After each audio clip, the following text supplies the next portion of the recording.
Hi everyone. I haven't done one of these in a while, but I wanted to do a recent reads. So I've got a good few amount of books to talk about. I think I have 1, 2, 3, 4, 5, 6, 7, 8, 9, 10. 9 books, 3 manga that I wanted to briefly give a review on.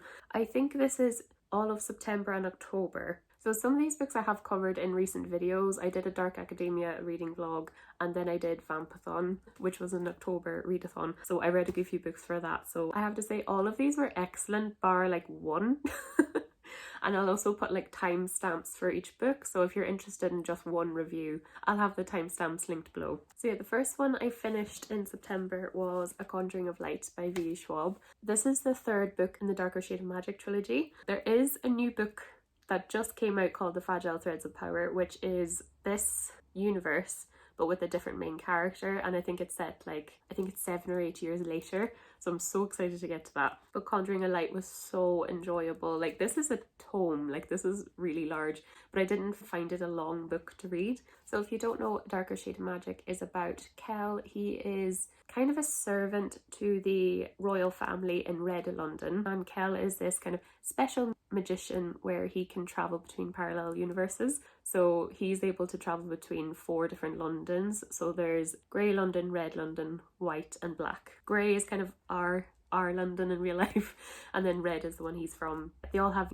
varying degrees of magic in their worlds. So he's kind of a messenger between all the different monarchs, but like on the side he's a bit of a smuggler, so he like takes things from one London and sells them in another. And the first book is him smuggling something he shouldn't and all the repercussions that come from that. So the whole trilogy kind of follows that one story. You meet Lila Bard as well. She's this pickpocket from Grey London, and she ends up robbing Kel, but then ends up helping him. She wants to be a pirate. So yeah, it's kind of both of their stories as well. So it's really, really fun. What I love about this series, it's just escapism. It's just absolute escapism. I've said this before about this series. It's one of those books where you forget that you're reading. It feels like you can see everything perfectly, like you're watching a movie. So I loved reading this series, and I can't wait to move on to Fragile Threads of Power. I think what I loved about this series is the pacing is just perfect. Like, it has so much action, but it's not too much. Especially this book. This has so much plot, but it doesn't feel like too much. Everything kind of flows really well, and I could say that about the entire trilogy. I feel like the second book is definitely the slowest out of the 3. I feel like the first half of the second book is a little bit slow, not in a bad way, but it definitely has the middle book syndrome. Overall, it's just so entertaining. I gave the first book and this book 5 stars, and I gave the second book 4 stars. Really thoroughly enjoyed this. I think Schwab is just such an incredible author. She's so good at writing. So this was just fun. It was just so much fun. It reminded me, I don't know, a little bit of like Pirates of the Caribbean, a little bit. It gives me that feeling. There is obviously pirates as part of the story. Main characters are a little bit morally grey. It's just so much fun. Still has lots of heart behind it. If I'm gonna nitpick, I think like some things were a bit convenient about the plot sometimes, like some things that worked out. Like, I think in this one they need a particular map and just one of the characters just happened to have it. I was like, oh, of course. That's me really, really nitpicking. But so much fun. I really enjoyed this. I'm so glad this series is like kind of continuing. But yeah, great stuff. The next one I have is a bit of an OG. This is The Raven Boys by Maggie Stiefvater. So I read this for my Dark Academia video, and I said in that video I don't actually think this is a Dark Academia book. I get where some people could maybe think it is. It definitely has some elements of Dark Academia, but not a lot. This was another 5-star read for me. I adored this book. I really, really adored it. It's one of those books that I read as an adult, and I wish I read it when I was younger. I feel like this would have like been my favorite book series of all time if I read this as a teenager. I think this did come out, I think it came out about 10 years ago. I'm actually getting books 2, 3 and 4. There's 4 books in the series in the Raven cycle. I'm getting them for Christmas because I'm just excited to read these. So I think I'll like binge them all at Christmas time. But this was so unique. It was so unique. The standout thing about this series, that is just, I've never read a book like this before. I feel like a lot of YA, I suppose, fantasy or school-based books definitely follow a lot of formulas, where this one was just out on its own. I just couldn't predict what was happening. or what was going to happen. The story is very unusual. So in this you have Blue. She has a little bit of an unusual life. Her and her mother live in this kind of community of psychics. So all these psychic women live together in this one house. They're not very well off. And Blue doesn't really have any powers herself, but she's a bit of an amplifier. She can make other people's powers kind of more loud. She kind of falls into this group of boys that go to Aglenby. I think it's Aglenby. I hope I'm saying that right. But they go to this really prestigious school. So usually the pupils that go there are very, very well off. They're kind of shoo-ins for Ivy League schools. And you have this kind of band of boys that are a group of friends. You have Gansey, who's, I suppose, the main guy, would you say. He's really obsessed with studying ley lines and with mythology, and he has his reasons. You kind of find out why in this book, why he is. There's this myth, you can wake up this Welsh king and he will grant you basically a wish. So he thinks this is actually true, and he's kind of studying how to wake this guy up. You have the other point of view then is Adam. So he's this scholarship student, so he's actually very poor, but he's going to this school, so he's kind of desperately trying to do well. He's actually, I think, from a trailer park actually, and he really like worked well to get into the school, really wants to do well on his own. He's a bit reluctant to ever accept any help. He doesn't like being seen as a charity case. One thing I will say about this book that does really well is discussions about wealth. I thought it was actually really, really excellent. So you have Blue and Adam having a very different perspective to Gansey and the other boys. You have Gansey, he just wants to help, but he kind of comes across pretentious. Those are the three main perspectives. You have Blue, Gansey and Adam. You have two other boys then. You have Ronan. He's a bit of a delinquent at the moment. He is actually a very smart student, but he actually found his dad dead and he's just kind of like acting out. He's just not going through a good time. You don't get his perspective, and I really can't wait to get his, and I think you do in the second book. So I'm really excited to get his perspective. And then you have Noah as well, who's really quiet and unassuming, and you think he's just like very integral to the plot, and you don't think he is at the start. One thing, I love this book. It was so funny. It was so funny. I laughed out loud multiple times. There is elements of this book that I thought were a little bit like trying too hard to be quirky, but instead of coming off as cringy, it actually just came across really charming. I really loved it. Like, it really deals with some really dark topics, but there is something so wholesome about this book and so much heart behind it that I really loved it. I cannot wait to continue on. You've obviously got this band of students like trying to find these mythical ley lines, so they're kind of going through forests and exploring. It has this folklore atmospheric vibe to it that's really beautiful. Yeah, I loved it. It's got a bit of a love story as well, and you can see where it's going to set up to have some drama. It's fun. It's really fun. I really thoroughly enjoyed it. I couldn't for the life of me predict what was going to happen. So there's like a slight magic system in this, and it's Latin based, but yeah, there was just so much heart behind this, and it was just like there is just kind of something magical about this book, and I really loved it, and I cannot wait to read the rest of them. Another Schwab book that I absolutely adored as well is Vicious. I would say this is more like a thriller book more than anything. It was so much fun. So this is about Victor and Eli, who are like best friends in college. They definitely have this like rivalry, but they're still friends. And in this world you have, I suppose, would we say superheroes? In this world they're called extraordinaries, or EOs, and they're kind of debatable if they're real or not. It's kind of like a conspiracy theory within this world. Eli wants to kind of prove that under certain circumstances you can become an EO, and then Victor is studying adrenaline for his thesis, so they end up kind of combining their studies to see if you can become an EO. They do various trials. It's very entertaining.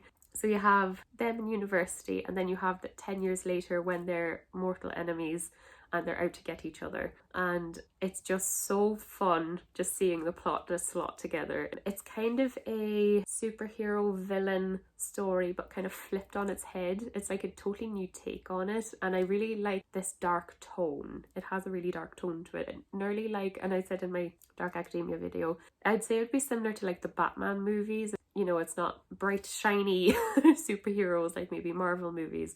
I just love, like, you think someone's a hero and someone's a villain and things flip and then they flip again. It's so much fun. And what I love about this is that everyone's ability is different. So you meet kind of different bands of characters, and it's kind of so fun trying to figure out what everyone's power is. But yeah, it's very action-packed, quite violent, I would say. It's definitely an adult book. Something I thought was unusual about this book, because I know this is a series, so you have Vicious, you have Vengeful, and then I think there's going to be Victorious as well. I think that's coming out next year or so. This felt like a complete story a little bit. I was kind of wondering how the series was going to go, but I think it actually does follow different characters in each book. So this does feel like a complete story for Victor and Eli. But yeah, this felt like a really excellent action movie. Like, that's how it felt. And like Schwab, again, you just feel like you forget you're reading and you feel like you can just like perfectly watch it on a screen. That's how it feels. I love the design of this book because this makes sense, like the crossed out words. But yeah, so much fun. Another 5-star, 3 5-stars in a row.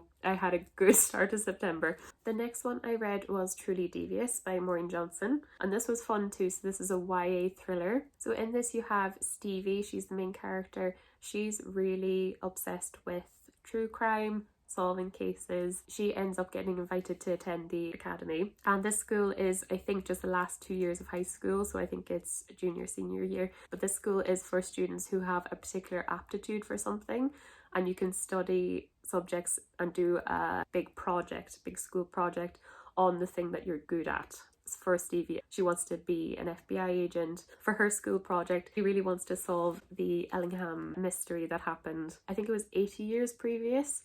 So the founder of the school, his wife and daughter went missing and the case was never solved. So that's her school project. She wants to solve that. And this is part of a trilogy, and then I think there's extra books as well, but I think the case is going to be within the 3 books. Within this book as well, you have another mystery happening that Stevie is trying to solve as well. So it is really fun with all the students having like a special aptitude. It's kind of fun because everyone, again, a little bit like Vicious, where every character is really kind of special. It's kind of fun to see what each character's aptitude is. She makes friends with all the kids in her dorm and her academy. There's a little bit of a romance happening. Again, I couldn't really predict what was going to happen. What I love about a thriller is when you can't really see what's happening, so I thought it was really fun. I said this again in my Dark Academia video. I do think there was some things about this that read a little bit young.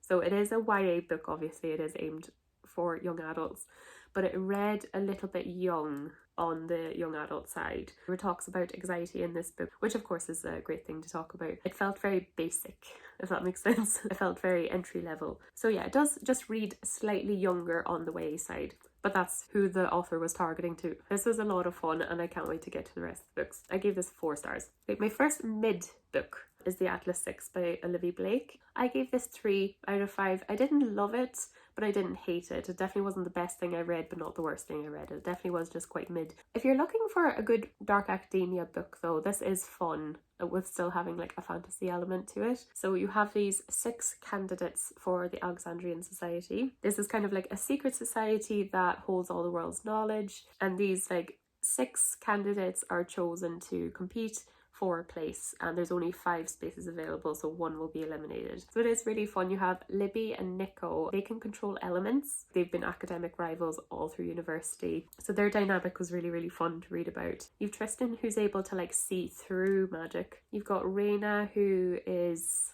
a bit like Mother Nature. She can control plants. And then you have Parisha, who can read people's thoughts, and you've got Callum, who can manipulate people's thoughts and their emotions. I did enjoy this. However, it did have some weak points. I felt like the world building was non-existent. I don't think it was very well done. Like, I think I got to like this 70-80 page mark when I realized that magic isn't normal in this world. It is actually still, it's hidden from mortals. But I went into this book and the way it was presented, I was like, oh, this is a fantasy world. Things like that. I think the author built some things up and really wanted it to be compelling, but I think like it just lost a bit of heart for me. There's a friendship here between Tristan and Callum, and I didn't believe it at all. She did no building to make me believe that they're good friends at all, and that's supposed to be quite a compelling relationship, and I didn't really get that. So yeah, there's just parts of this book that felt a bit flat. I did enjoy it though, and I would like to keep going because I would love to see how it ends. I really liked the ending of this book though.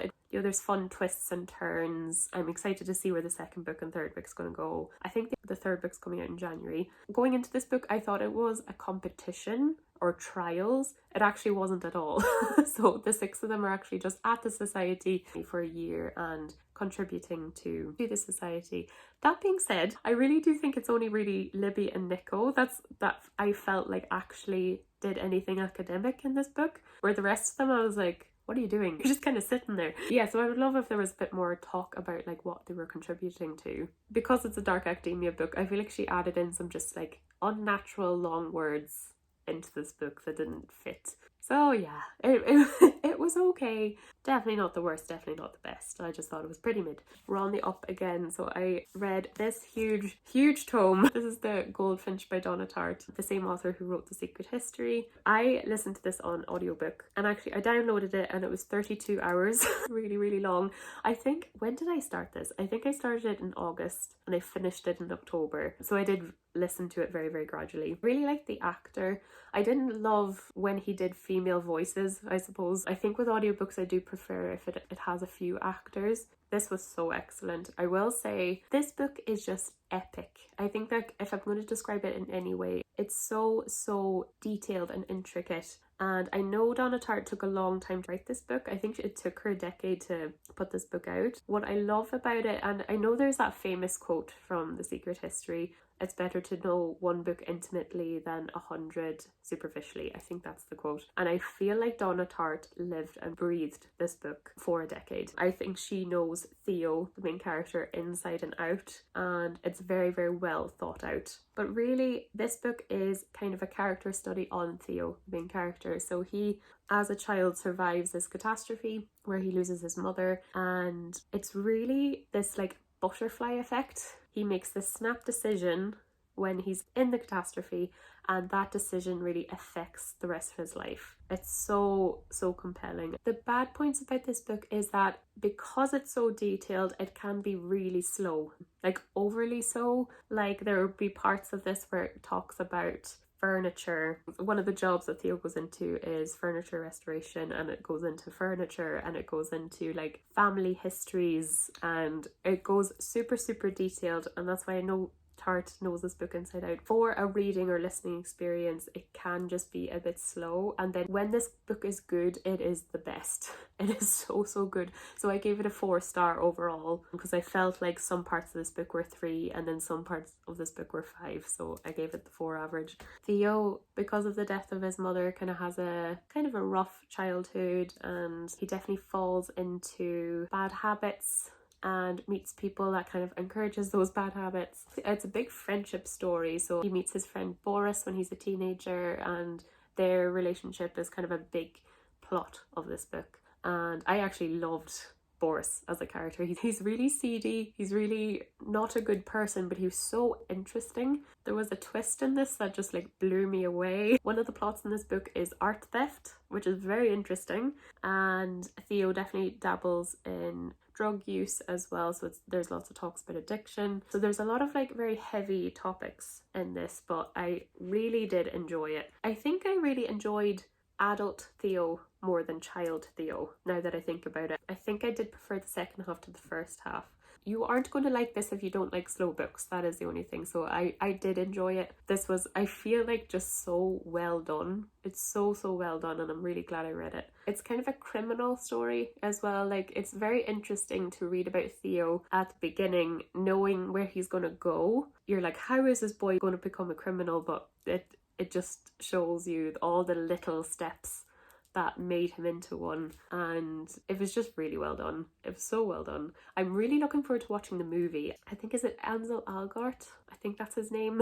He plays Theo, or adult Theo anyway. I'm very excited to watch that movie and see how they adapted this, because it is very big, so I'm just wondering what they're going to leave out. It really is just about the repercussions of that small decision he made as a child, and it's just crazy. It is actually just very interesting, and I really enjoyed it. So I think I liked The Secret History a little bit more than this, but I think if you like The Secret History, you will like this as well. I just want to preface though, if you don't like a slow book, you won't like it.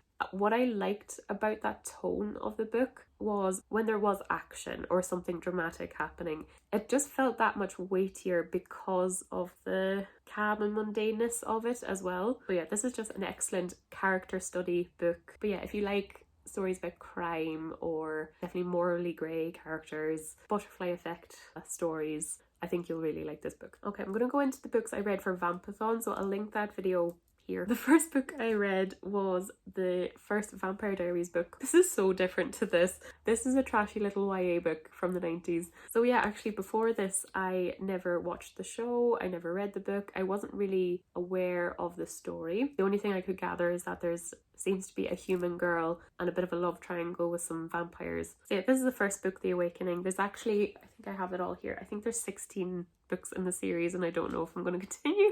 I gave this 2 stars. There were some elements of this that were fun. It reminded me of Mean Girls a little bit in some ways. I did start watching the show and the show is quite different. I think you could have watched the show and read these and it would feel like a totally different story. So you have Elena, and this main character. She is this, and this is why I'm saying Mean Girls, she reminds me of Regina George from Mean Girls. Just kind of the blonde Barbie doll, the queen bee, quite mean, uses people around her. She kind of falls for the new guy Stefan, so he's really mysterious and kind of ignores her at the start, and she kind of breaks up with her boyfriend just because she likes him. And Stefan, of course, is a vampire and he kind of wants to integrate into society and be with people for a while. He has this big rivalry with his brother Damon. Elena kind of reminds Stefan of a girl he knew way back when, a few hundred years before. And they fall for each other and it's awful. The romance in this was awful. Like, it was so bad.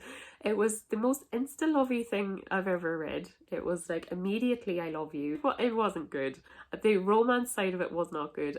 But I did like maybe the high school vampire plot. I thought that was quite interesting. I did like the rest of it. Elena is a totally unlikable character, but I think the author does want you to root for her, which is very strange. And she makes really dumb decisions, but I did find it interesting to read about a character like that, because usually that's a side character rather than the main character, so it was interesting. So that's why I gave 2. It definitely wasn't great. It was written okay, pretty standard writing.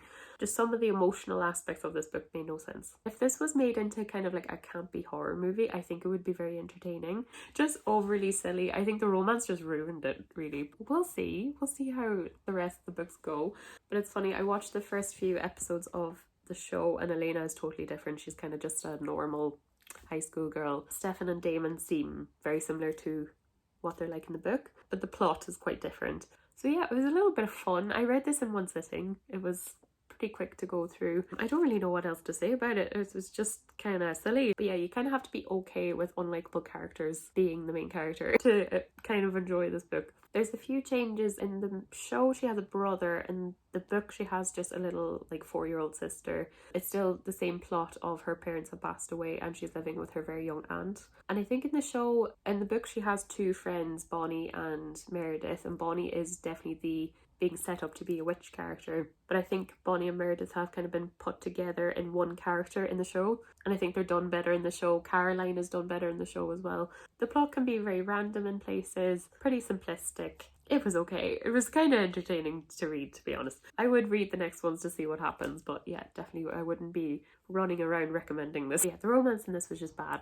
Really bad. Now onto a very well written book, and that is A Dowry of Blood by S.T. Gibson. This again was a very quick book to read. This was beautifully written. The main character of this is Constanta. She's the first wife of Dracula, and what's fun is that Dracula's never named in this. So in this book you have her life as a vampire, more or less, and her life with him. You then subsequently get Magdalena and then Alexei, the other partners of Dracula, but Constanta is kind of the main character. The story is written as kind of like diary entries or like letters to Dracula, and it is about an abusive relationship, more or less. So Dracula is very controlling, abusive, gaslighting towards all of them, and it was just very interesting to read their side of the story. I did read the original Dracula maybe about 2 years ago, and what I loved about this book is that it kind of had the same tone to the book. It had that dark eeriness that the original Dracula has. I loved that it's kind of letters, diary entries like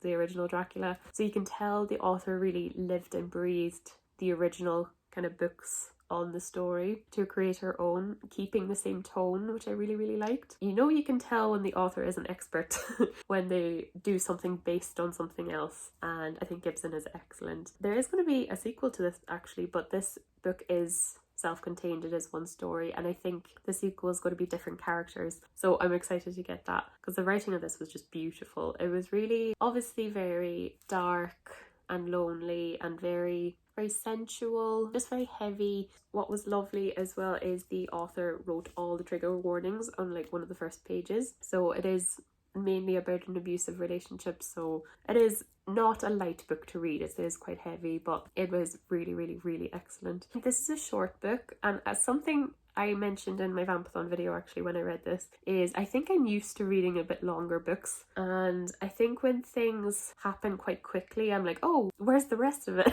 I did feel like the ending of this kind of wrapped up very quickly, but that's because it is a short book, and I think I'm just used to things being more dragged out maybe with the other books that I read. But yeah, this is beautiful. Really, really beautiful. I gave this 4 stars. It wasn't quite a 5-star for me, I think, just because of the subject matter. But yeah, really excellent, and I definitely would recommend it.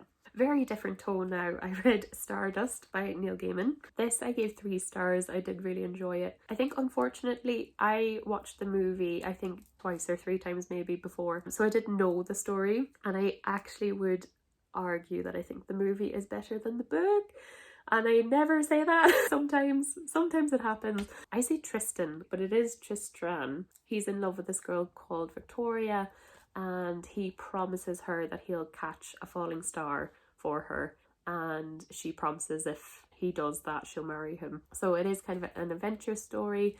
They live in the real world, but they live on the border to the fairy realm, and I think it's every decade the humans are allowed to go into the fairy realm to join this festival or market. But yeah, it's about him traveling into the fairy realm to retrieve this star. And when I say fairy, I don't mean like ACOTAR. It is actually more like fairy tales. So you've got like witches, you've got gnomes, you've got unicorns, you've got giants. It is really a fairy tale place, and it is really fun. I do think it's like very true to the movie, but definitely a little bit more wackier. What I loved about it is you think a sentence or a paragraph isn't very significant, but it ends up being really significant. Like, it's tied together and plotted really well. Also, this is an adult book, so there's like cursing in it, there's sex scenes. You think with the subject matter it is for maybe young adults maybe, but it is an adult book, so just bear that in mind. I didn't like the ending as much as the movie. I'm trying my best to like separate them, but I really can't. It was less dramatic. It was just a little bit more mellow and more mundane, which is fine, obviously, but I had fun with this book. It is fun reading a fairy tale fantasy book for adults. I just think it's very out there on its own. But yeah, really well plotted, really fun, really unusual. But yeah, I feel like some of the movie did this better. But yeah, it really was good fun. The last books I have are manga actually. So I read volumes 1, 2 and 3 of Black Butler. So Black Butler is by Yana Tabasso, and I rated all of these 4 stars. I really enjoyed them. So yeah, this is about Seal Phantom Hive. I think it's like Victorian England times, and he's this like child prodigy really, so he's in charge of this mansion and this toy making empire, and he has this butler called Sebastian, and Sebastian is just this perfect butler. He can do everything really well, he can do everything in like a very short amount of time. It's really fun seeing Sebastian do what he does. And yeah, I suppose Sebastian's nature is questioned, like what he is, and you do kind of find out what he is in this book, so that is fun. You have like 4 other servants in this manor and they're useless, so it's really fun maybe seeing Sebastian and Seal having like a conversation, and then the 4 servants in the background just messing something up. It was so funny. I think volumes 1 and 2 I like laughed out loud multiple times. I think volume 2 has actually a Jack the Ripper storyline, which is really fun, and it goes into it a bit more in volume 3. Volume 3 was a lot more darker and a lot more serious than the first 2, so I think you're going to have a mixture of light-hearted and serious in this series, which I really like. So I'm definitely really excited to keep going. I have up to volume 7, and I think this is actually ongoing. They're in the 30s now. I think they're up to volume 33 or something, and I think they're still coming out, so I'm really happy about that. And I think these started in the mid-noughties. I think it was 2007, 2008 when these started. There's definitely some things in this that with any kind of manga or anime doesn't maybe translate so well to the West. Maybe you do just have some maybe inappropriate things or things that just don't fly here included. It's nothing too serious. I think you're always going to get that with translated work. So I loved this. I thought it was so much fun. I really, really thoroughly enjoyed it. So yeah, I loved that mixture of light-hearted and dark, and I really loved the characters in this. I think they're just very well done. I think the comedic timing of this is really good. There's a scene where the servants ask where the silverware is and Sebastian has them and he's doing something with them. Yeah, volume 3 was a lot darker than I thought it would be, especially given the kind of unserious tone of the first two. And I think that juxtaposition isn't a bad thing. I kind of like that it has that kind of balance of the both. Yeah, and it's got this beautiful Victorian England Gothic setting as well. So if you like that atmosphere, and it's really beautiful, like it's really just well drawn. It has beautiful artwork in it. So definitely for a manga series, I definitely would recommend it. I'd really like to read more before I fully recommend it, but so far I'm really having a lot of fun. So yeah, that's all I read recently, I think the last 2 months. So yeah, some really good books in there and just 1 or 2 duds. So yeah, thank you so much for watching. If you'd like to subscribe, I do anything book related on this channel, so reading reviews like this one, reading vlogs, TBRs, all that jazz. I'll leave all the books I mentioned and all my socials and that in the description. Thank you so much for watching, and I'll see you guys in the next video. Bye.